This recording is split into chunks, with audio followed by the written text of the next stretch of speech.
L'aspiration management et contrôle de gestion va d'abord apporter des outils techniques pour comprendre les métiers, les différents métiers du contrôle de gestion et aider à comprendre les problèmes et ensuite à les résoudre. Mais également d'un autre côté, les aspects plus comportementaux, plus éthiques du métier pour pouvoir manager des hommes plus tard dans des postes à responsabilité. La spécialisation dans management et contrôle de gestion de l'ESG Management School s'adresse avant tout aux étudiants du groupe qui sont recrutés à niveau bac, mais aussi aux étudiants extérieurs de facultés, d'universités ou d'autres écoles de commerce à niveau bac+2 ou bac+3.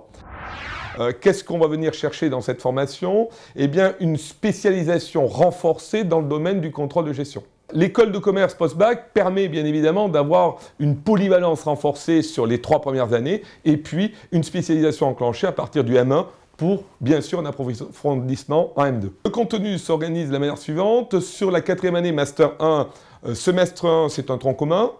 Semestre 2, on commence à enclencher les spécialisations avec un déploiement sur des cours de contrôle de gestion spécifiques.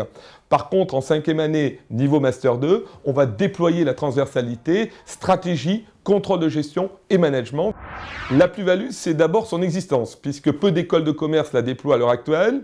Donc nous sommes en avant-garde sur ce programme-là.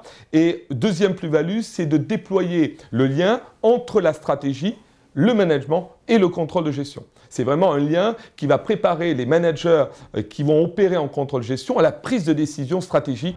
Les postes à l'heure actuelle qui pourront être offerts, ce sont des postes de contrôle de gestion, mais qui auront vocation par rapport à l'évolution attendue sur des postes de direction de la fonction stratégique, puisque les entreprises vont sûrement être amenées à créer cette fonction très rapidement, de par bien sûr les impacts de la crise. C'est-à-dire qu'une entreprise ne pourra pas faire sans déployer une fonction contrôle gestion suffisamment encadrée par des cadres qui ont cette vision stratégique nécessaire.